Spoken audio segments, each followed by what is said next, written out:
presentation mastery. Why are humorously speaking guys given preference and given contests? Why not have a presentation mastery contest or a dynamic leadership contest? Well, that's because of all the reasons all of you listed. Humor relieves stress. It makes even the audience enjoy the contest. It's not just about the person speaking, but even the audience get to enjoy and leave freer and happier. So yes, I'm really looking forward to this season of Humourous Speaking, which is, I think, getting conducted after like many years of break. So now that we are up, let's get started formally. Thank you so much.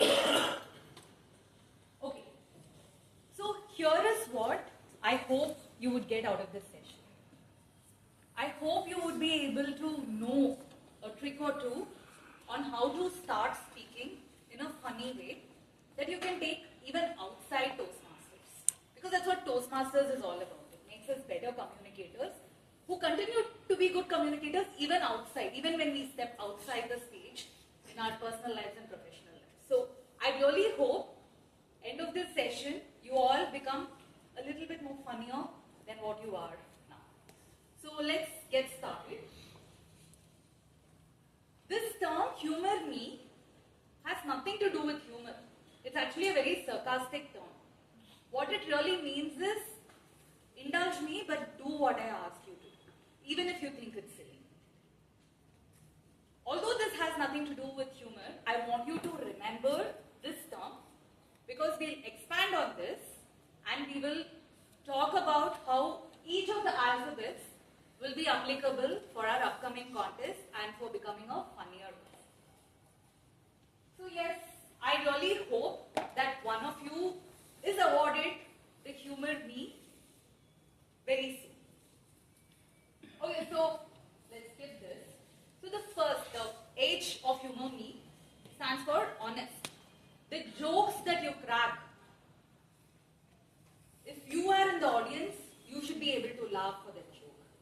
And don't treat humorous speaking on the stage as a table topics or an impromptu speaking. No. Whoever is thinking that they can crack jokes on the spot, please, unless you are like Charlie Chaplin or somebody, remove that thought out of your mind. It's going to be very, very tough. You can't crack the joke on the stage. The joke has to be honestly humorous for other people outside the stage, and then you repeat that joke here after you tried it out on others. So it has to be honestly laughable, but at the same time, remember, it shouldn't be mean. Seeing someone slip on the banana peel and thinking that's humorous and telling that may not elicit laughter. So it has to be honestly, kindly funny. So remember that. And I have some jokes that for some people who are thinking that, but from where do I get those honest, kind jokes? I live a very serious life. I'm not surrounded by funny people. How do I really even become funny? I hear you. I asked ChatGPT. We are in that world, guys. Sorry. To give me some jokes. And it did a pretty good job of giving some jokes. So maybe you can start there. You can have your speech and see how you can utilize some of the jokes out there into your speech. So some of the jokes that ChatGPT gave are women who carry extra weight live longer than men who do not mention it. If you're talking about something along the lines of losing weight, you can include this. There was one dish that the scientists recently discovered which kills sex drive. And you know what that dish is? Wedding cake. There are 3 ways to remain young. Eat healthy, run regularly, and tell lies often about your age.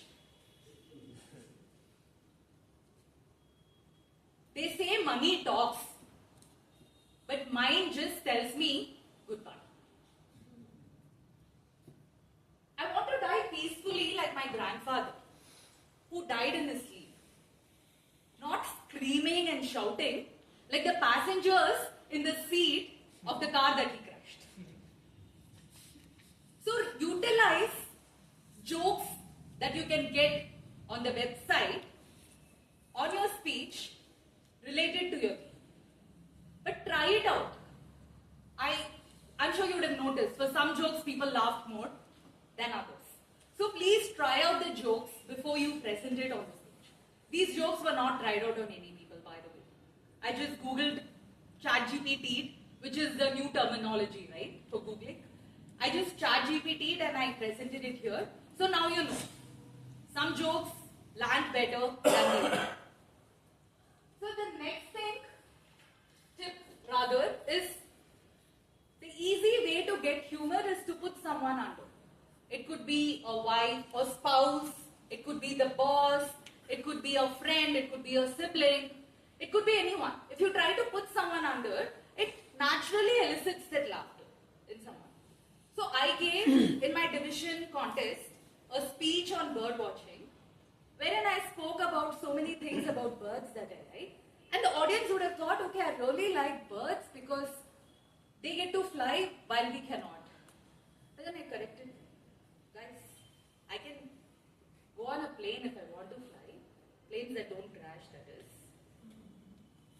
But the reason I really like watching birds is because men work harder than women, and at least by looking at the birds, I feel satisfied about something that doesn't happen in my life.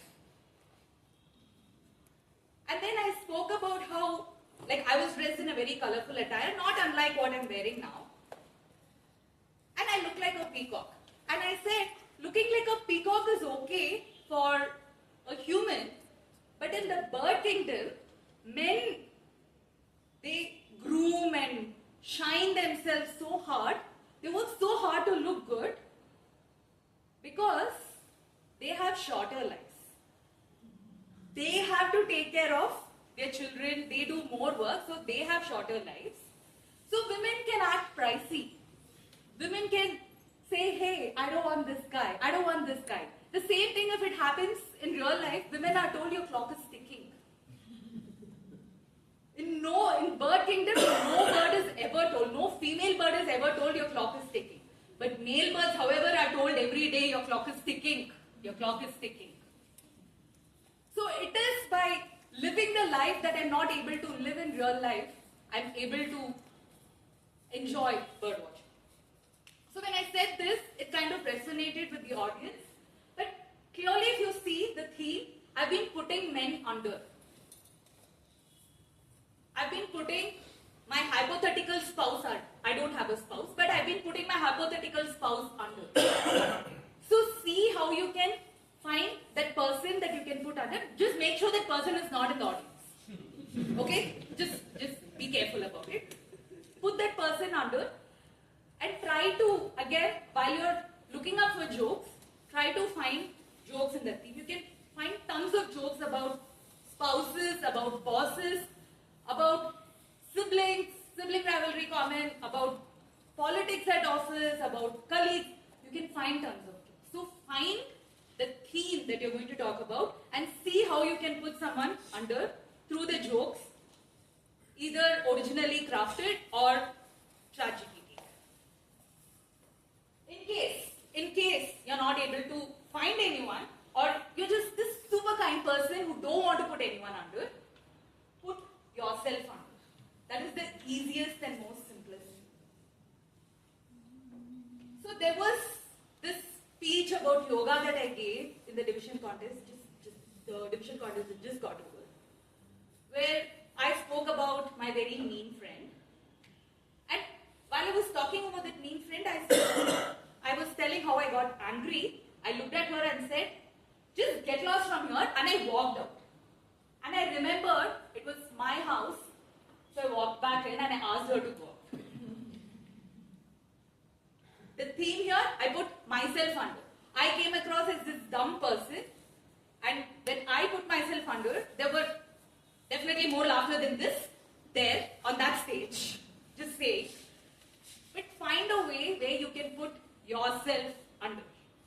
not able to find anyone to put under.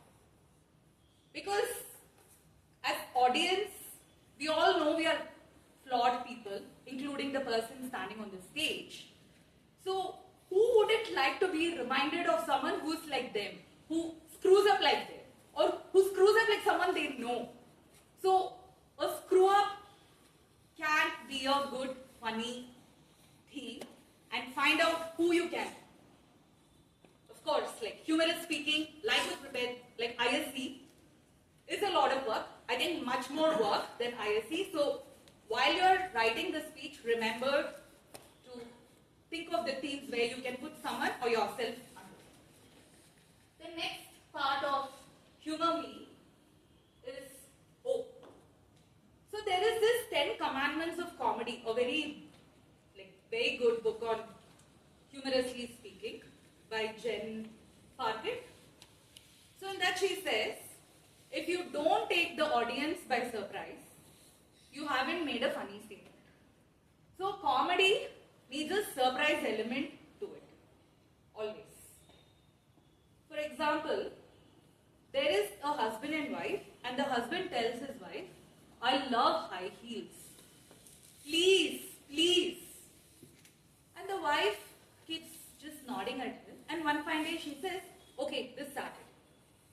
Saturday comes, and the husband is so excited, okay, finally. And when the Saturday is dawned, the wife gives him a high heel shoe. So the audience expected that the wife would be wearing. So apparently, we speak 150 to 200 words in a minute, like Indians especially, who speak very fast. But the brain has a processing power of 800 words per minute. So when the speaker is telling something, the audience brains are already ahead of the speaker. They're assuming that this is what the speaker is trying to say. But you take the audience by surprise by telling something totally opposite. That will elicit laughter like nothing else. In one of my table topics contests, I danced like a Barbie girl, and then I said, right from my childhood, I wanted to be an actress. I wanted to be an actress so rich, so famous, that I'll have a big house, walk to the balcony and wave at my fans every single day. And then I grew up, I became an agent. Unexpected. Nobody expected that I would choose something totally opposite and totally normal. Someone who wanted to be an actress is now an agent. So think of ways you can elicit that surprise. So this is the work that you cannot outsource to ChatGPT, unfortunately. You need to use your creativity. So maybe initial prompts you can use ChatGPT's help, which is like very normal statements. When I cook, I use wine. Fill the next part of it with a surprise element that the audience wouldn't expect. I use wine to get drunk so that I don't have to bear that horrible taste of the food that I make.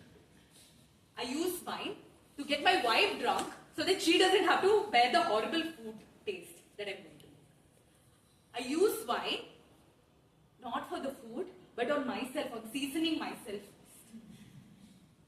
You get the idea, right? You use ChatGPT to get that first few words of the prompt related to your theme. And remaining, please fill it on your own. And that way, you will get an exercise to become more funny. And let me tell you, if you're writing 10 jokes for that one line, 9 out of the 10 will not be funny. But the 10th one, it will be super, super fun. And you will thank yourself for being so creative. I specifically wanted to spend more time on this because of the importance of surprise element. So let's move on quickly to the other part of Humor Me.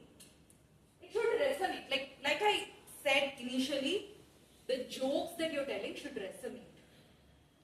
You cannot, in the name of putting under, say something very mean about the fairer sex. Say something very mean about the non-fairer sex. Say something very perfectionist oriented. I am this person who wakes up at 4 a.m. every day. That day I woke up at 6 and guess what? I was like, it's not funny because it's a perfectionist story. Something that should resonate with the audience. Make sure that who you're talking about is a ordinary Tom, Dick or Harry and something that people could resonate to and relate to. And yes, goes without saying, prepare, memorize your jokes. It's not cool when you come here and you forget that second liner. So please memorize, please practice, rehearse, do it 10 times, 20 times, as many times as you become confident. Dale Carnegie in his book says, only those who prepare well deserve to be confident on the stage. For 2-minute speech, you need to prepare for minimum 2 weeks. 2 minutes, 2 weeks. 5 minutes, do the math. Multiply that by 5 for a humorous speech. That's how much you have to prepare and practice. I checked with one of your team members, your Toastmasters. Your contest is still a month away, so you're already lagging behind because you have only 4 more weeks. So please prepare, rehearse every single day and memorize all your jokes. And finally, the last E is execute. It's not just about the words that you use. It's also about the body language, about the pauses, about the fillers. So today Toastmaster Chandra, where is Toastmaster Chandra? Yeah. Yes. You delivered a speech which elicited a lot of laughter. You said, when your boss asked you what your leadership style is, you said the only style you know is Rajinikanth. If you had used your body language. Style. Only style I know is Rajinikanth style. That would have elicited surprise. That would have helped you utilize your body language, and that would have helped you land the joke at the right moment, making more people laugh, burst out laugh. So, sorry to put you on spot, but I wanted to use an example that the audience can relate to. So, this is the last slide. Coming to the important part of why we are doing this, right? So, we have the upcoming contest, and I was told many of you are not clear of what is expected of you.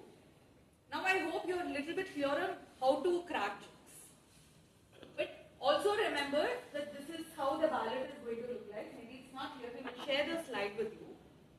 So most of your marks will be for your content. Have a solid content. It has to not be random jokes, set of random jokes, guys. It has to be a content about a theme. So my plan for this contest season is to talk about my growing up days when my dad was very mean to me. So I want to put my dad under and myself under. Hopefully my dad will not be in any of the contests, right? Because I'm going to put him, and I'm going to put the concept of being a father under. So my content is going to be about parenthood or a fatherhood, or being a father to someone like me, right? Like have a content which would have some message or something that the audience can take away. Delivery is the second most important thing. So you need to use the physical, stage, voice and mannerisms appropriately. As you see, all of them are given equal weightage. And finally, language. Language is like important, but not as important as the rest of it. So language together is 15, which is the equal marks given to audience response. So audience response, effectiveness, and speech development. These are the 3 most important things. So the audience should laugh. Goes without saying. If they don't laugh, you might as well, go home after your speech, right? Because you're not winning. So please remember, your speech should have a theme. It should have something for the audience to take away, and audience should laugh. That's like the most important thing. Language, yes, sure. stage usage, yes. Those are all add-ons. But if you get the content right, rest of it will still fall in place. But if you are rest of it, don't expect the content to fall in place. So yes, remember this. This is the last slide. So any questions? We can now open the floor for questions. Yes, please. We're talking about ChatGPT making jokes from there, but then in contest there's a thing about original identity. That's 25%. Yeah. So for 25% you can use other. You're okay. You'll be okay. For 25% of that's why, I can't just pick up all dad jokes from ChatGPT and just list down one after the other.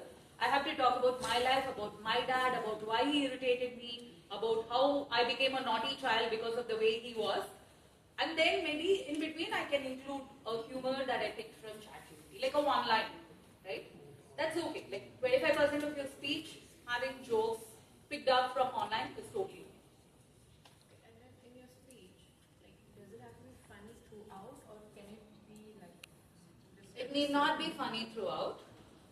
So you can space it out. So in the start, grab the audience attention through some way. If you can grab the audience attention with a joke, good for you, right? Like try that. And then you can speak about the story or whatever you want the audience to take away. And then induce 2-3 laughs in the middle of the speech and end it again with a laugh. Like space it out. It shouldn't be like, again, sorry, Toastmaster Chandra, to quote you. So this speech, it started off on a very funny note. We were all laughing. We were in splits. But then it moved on to a serious note and then nobody laughed after that. Sorry again.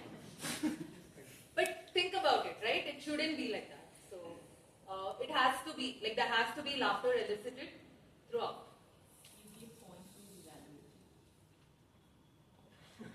I'm glad. I just Yes. want to know if the audience is not connected. This is not just for all the Toastmasters. If they're not connecting with your speech, you find the audience to be not laughing at all your jokes. What do? Do you change the direction of your? No, unfortunately, that's when your rehearsals help. So you try to rehearse with as many diverse set of audience as you can. Like I said, remember Dale Carnegie. If he thinks for a 2-minute speech you have to prepare for 2 weeks, it's as many days. Like preparation does not mean writing content. It also means delivering, rehearsing, practicing in front of the mirror and everything. So remember when you're rehearsing to have diverse groups of different sets of audience, like pick up colleagues, just take them after lunch, just say I need 5 minutes of your time and talk to them. Neighbors, just have diverse set. Ensure that they are able to laugh, most of them. If they are able to do that, then for sure on the stage, people are usually kind. Toastmasters are kinder than non-Toastmaster audience. So even if it's slightly funny, they'll still laugh out loud. So you don't have to worry about it. Just make sure your preparation is done right. Any other questions? One question. Go ahead. So, we can crack racist jokes as well.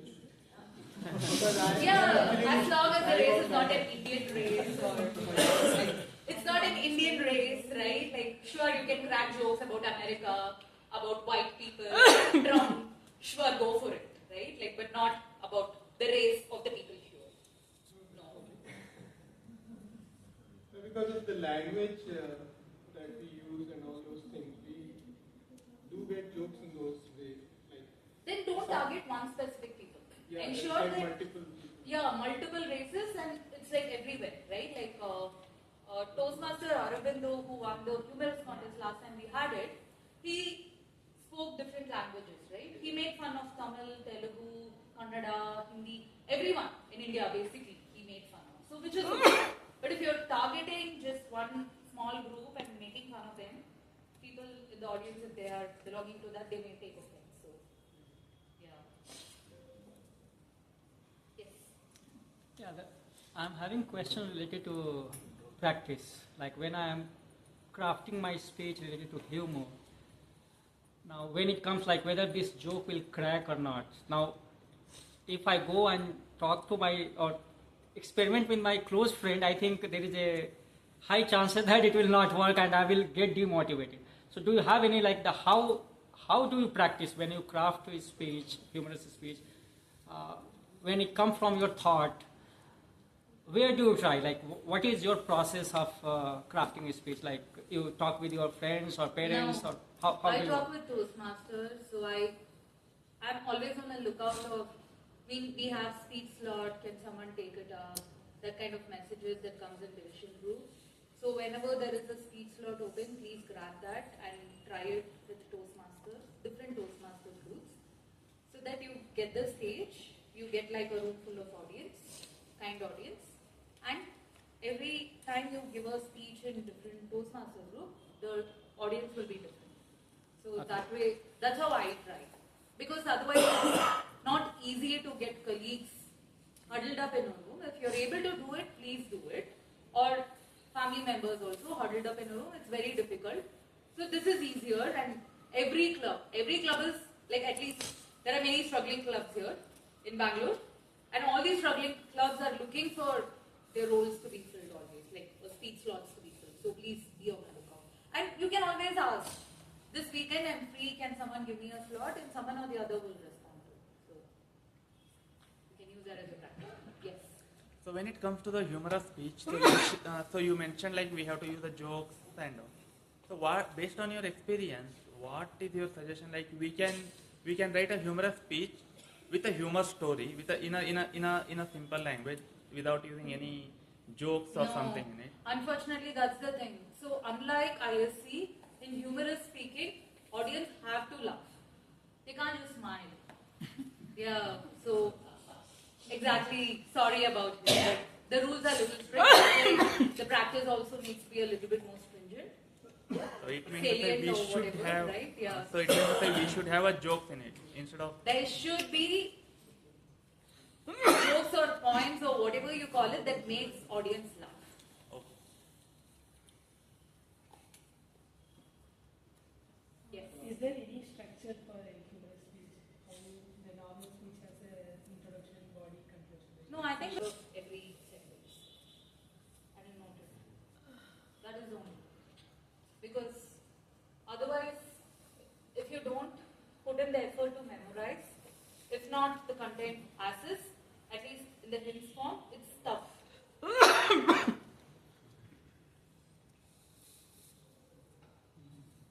Yes. By end of the speech, say 6 minutes 14 seconds or some that time around with closing, should we give some convey some message to the audience or leave the audience laughing at the end? Yeah, I think that's up to you. Here it's just very light, right? It may not be like an ISC. It's expected, like it's not stated, but it's expected that you end up motivating the audience. Here you don't have to motivate. The speech has to be logical. If it's just a funny recounting of your childhood or a funny recounting of one of your jobs that you worked, totally fine, right? You can end it saying, every time I look back to that part of my life, I can't help but laugh out loud, and I hope you did too. Then I recount it. That's a logical ending, right? So it's okay for the audience to not have any message to take away as long as they've laughed.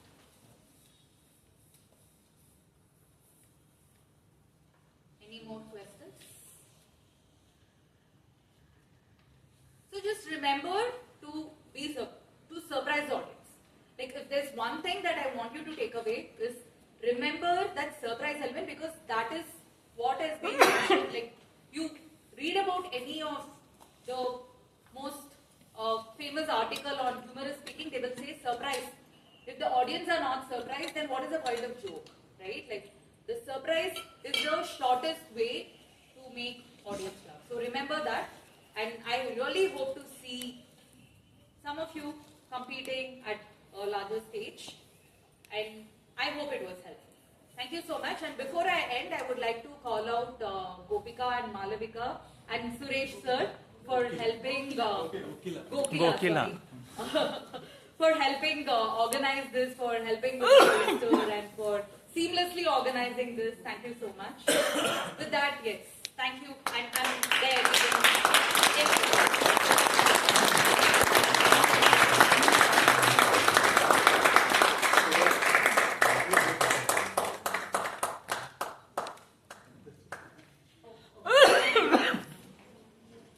than a wedding session, isn't it? Yes. Please give her a round of applause once again.